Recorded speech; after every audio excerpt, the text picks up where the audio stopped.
A murderer kidnaps a scientist and gives him two choices: drink water or drink poison. Most people wouldn't hesitate to choose water, but the scientist calmly asks the killer, "What's the dosage of each?" The murderer is stunned. This was not something he anticipated. Paracelsus, the father of toxicology, once said, "All things are poison, and nothing is without poison. Only the dose determines that something is not a poison." In short, the dose makes the poison. If taken in large amounts, even oxygen can kill. But in small doses, even deadly poisons can be harmless. The power of dosage. To understand the power of dosage, let's start with an example of a pure poison. Poison number 1, botulinum. This is considered the most toxic substance known. It is produced by the anaerobic bacterium Clostridium botulinum, which grows in improperly canned or preserved food. It is responsible for many fatal cases of food poisoning. Ingesting just 60 micrograms of this substance can kill an adult, and when injected or inhaled, it is hundreds of times more potent. Within 24 hours, the toxin paralyzes the nervous system, including the respiratory muscles, causing suffocation and death. But what if someone absorbs only a tiny amount of botulinum? Surprisingly, it turns from poison into medicine. In proper doses, botulinum helps treat neurological disorders. It is used to treat conditions like crossed eyes and excessive sweating. Botulinum type A can even reduce facial wrinkles. You may know it as Botox. Adjusting the dosage can turn a toxin into a safe substance. Conversely, it can turn a safe substance into a poison. Poison number 2, paracetamol. This common fever reducer becomes toxic if overdosed. About 4% of paracetamol is metabolized into a compound called NAPQI, which directly damages liver cells. The liver can create antidotes to neutralize this, but only in limited amounts. If you overdose, the liver can't keep up. Excess NAPQI causes liver necrosis. Taking 26 tablets of paracetamol can cause acute liver failure, leading to a slow, painful death over a week. Poison number 3, oxygen. An astronaut lands on a distant planet. The sensors show no toxic gases, Earth-like pressure, and oxygen levels at 70%. Should the astronaut remove their helmet to breathe? Definitely not. That oxygen-rich atmosphere will kill them. Oxygen molecules are aggressive. They constantly seek to oxidize other substances. They cause fires, rust metals, and even ripen fruits. Breathing oxygen every day, we're always under its threat. To combat this, our body produces antioxidants like glutathione to neutralize excess oxygen. But humans have only evolved to handle 21% oxygen in the air. At levels above 50%, our defenses fail. A large portion of our body's matter oxidizes iron in the blood rusts. Cell membranes break down, and free hydrogen converts into hydrogen peroxide, a type of bleach. Victims suffocate, have seizures, and may go blind. Continued exposure to high oxygen leads to death. Poison number 4, water.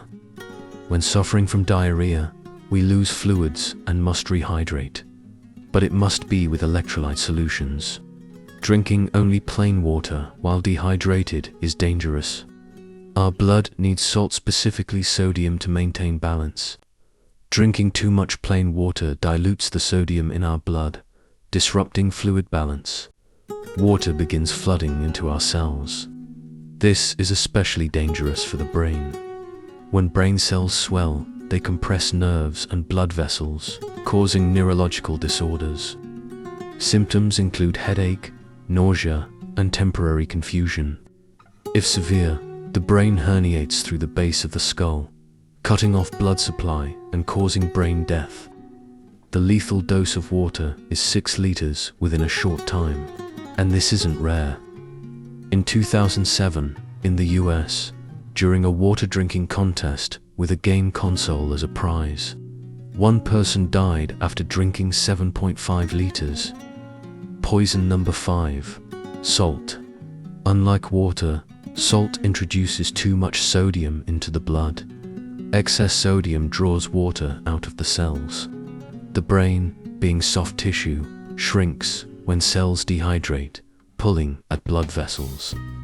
The lethal dose of salt is about 50 grams. Though people rarely eat that much salt, emergency cases, especially in children, are not uncommon. These usually happen because parents misjudge the amount of salt in baby food. Poison number 6. Coffee. Most people know that drinking too much coffee or caffeine-laced drinks can cause health issues. But the effects can be deadly. Like any stimulant, too much caffeine overstimulates the nervous system, causing seizures and hallucinations.